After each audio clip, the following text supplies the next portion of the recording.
Studios में join कर चुके हैं फैसल काजी साहब और माशाल्लाह से वैसे ही स्लिम ट्रिम स्मार्ट और किसी तारुफ के मोहताज नहीं है और यकीनन एक सेलिब्रिटी है, एक लेजेंड है, बहुत बड़ा नाम है पाकिस्तान का। फैसल काजी साहब थैंक यू, तो आप आए हमारे शो पे। अब सर काफ़ी गायब से लग रहे हैं। अस्सलाम वालेकुम। वालेकुम अस्सलाम व रहमतुल्लाह। अच्छा पहले तो मुझसे गलती हो गई ना, बहरिया टाउन से बाई रोड आ गया।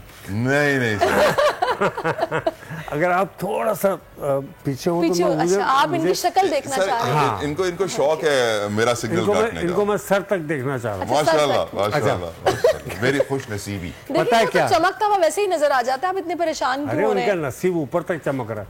अच्छा दूसरी बात है कि ये ट्रेंड बन गया है आजकल। अच्छा मैं भी सोच रहा हूँ आप भी इस तरफ जा रहे हैं?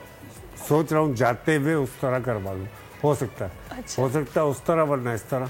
आपके फैंस शिकवा कर रहे हैं, आप नजर कम आ रहे हैं। भाई फुर्सत में इतना मसरूफ कर दिया गया हूँ कि काम करने का वक्त ही नहीं। क्या करें? काम करने वाले कोई गेम खेल रहे हैं? गेम तो खैर सभी खेल रहे हैं, देख ही रहे हैं आप। आपके साथ कोई गेम खेल रहे हैं? कोई मेरे साथ देखिए गेम उसके साथ होती है जो कोई वर्थ रखता हो, कोई सुपरस्टार हो, कोई बहुत ही कोई बला हो, कोई तोप हो। मैं एक परफॉर्मर हूँ यार, I am just a comedian. आप मेरिट पे पूरा उतरते हैं ना सर, तो आप लॉबी का हिस्सा नहीं बन पाते।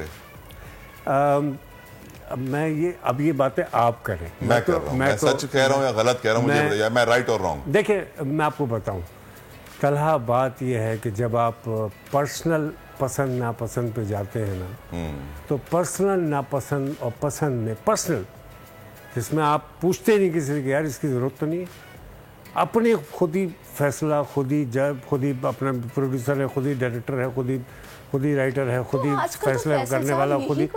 ये ज्यादती नहीं, जुल्म है, जुल्म बर्बरियत। मेरे साथ नहीं, उसके आदमी के साथ नहीं, उस आर्टिस्ट के साथ, इंडस्ट्री के साथ। एक मिनट मैं आपको एक बात बताऊं फैसल साहब, अभी आप बिल्कुल ये ठीक बात कह रहे हैं। आजकल मैं किसी का नाम नहीं लूंगी, प्रोड्यूसर डायरेक्टर्स के बच्चे हैं जो कि हमें मेन लीडिंग रोल्स में नजर आ रहे हैं, जिनका कोई as such I don't think so कोई बैकग्राउंड है उस तरह का कि उन्होंने पहले काम किया, चाइल्ड स्टार थे, काम सीखा, फिर आए। जब इस तरीके से इंडस्ट्री चलेगी तो जाहिर सी बात है कि जो लोग लेजेंड्स हैं, एकेडमी का दर्जा रखते हैं, उनकी जगह कोई और ले लेंगे इस तरह के लोग, जब मेरिट का कत्ल होगा। मैं आपको एक बात बताऊं, बिल्कुल ठीक कह रही हैं आप, लेकिन बचपने से देखते आ रहे हैं बच्चों के रोल्स बड़े बड़े किरदार ने निभाए, और कुछ बच्चे ऐसे थे जो कि बाद में हीरो भी आए, नहीं चले वो अलग बात है, लेकिन उन्होंने बचपन में बहुत अच्छे चाइल्ड एक्टर के हिसाब से या उस हैसियत से काम किया, बड़े बड़े सीरियल्स में किया मुझे याद है।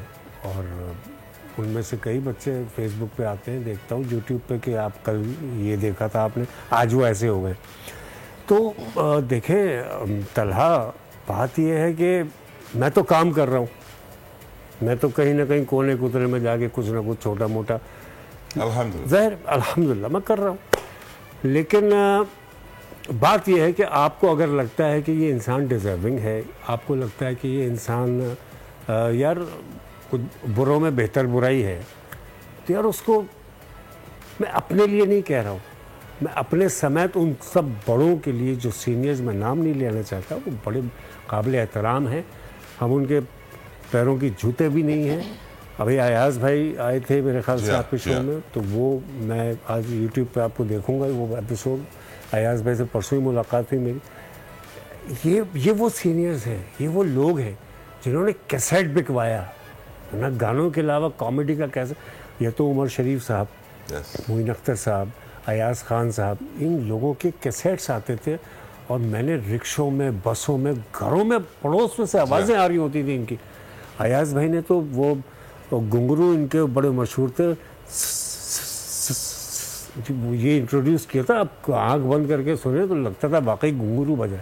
ऐसे ऐसे टैलेंट है, लेकिन पता नहीं क्या हो गया है, क्या हो गया ऐसा क्या हो गया? कॉमेडी तो बिल्कुल ही आप बताएं ना कुछ प्लीज, ऐसा क्या हो गया? पता नहीं, ये वही हो गया। आप खामोश क्यों? नहीं, मैं बिल्कुल इसलिए खामोश हूँ कि ये माइंडसेट हमारा चेंज होना चाहिए जो नहीं हो रहा। एक तो मुल्की हालात इस तरह के हैं कि बस वो पर्ची सिस्टम, कोई बस आगे नहीं पर्दे में आपको पर्ची वाहिद शोबे पर्ची नहीं चलती। अच्छा, पर्ची नहीं चलती ना, वो तो फिर क्या चलता है? वो ना कैमरे पे दिख जाता है, लॉबी चलती है। हाँ ये कह सकते हैं। मैंने कहा ना जाती पसंद नापसंद अंग्रेजी में लॉबी ही कहते हैं। और कॉमेडी तो बिल्कुल ही मर गया फैसल भाई। जाहिर है कॉमेडी करने वाले जिंदा नहीं तो कॉमेडी कहाँ से जिंदा रहे। अब पैदा क्यों नहीं हो रहे कॉमेडी करने वाले? इसलिए कि आपने बैकअप नहीं रखा। आपने आपके पास जो नज़र आया कि यार ये बेहतर है, ये जो हमें नहीं रहे जिनको वो पसंद करते थे। और बहुत से कॉमेडियंस हैं जो थिएटर भी कर रहे हैं, जो टीवी भी कर रहे हैं, एक्टर्स भी बड़े अच्छे अच्छे बोलने वाले, लिखने वालों को जानता हूँ। अनवर भाई ने जिनकी तारीफ़ की है, सपोर्ट किया है, उनको मौका नहीं मिल रहा। तो मैं और आप क्या है यार? वही बात है ना, माइंडसेट ही नहीं चेंज कर रहे हैं। आप बैकअप नहीं बनाते। पड़ोसी मुल्क में दुनिया से चले गए राजू श्रीवास्तव, बहुत बड़े कॉमेडियन थे और थे, उनके बहुत शागिर्द थे। जब वो जिंदा थे तभी उन लोगों ने कपिल शर्मा को रेडी कर दिया था। आप देखो ना, आप इंडस्ट्री कहते हैं तो उसको समझे भी।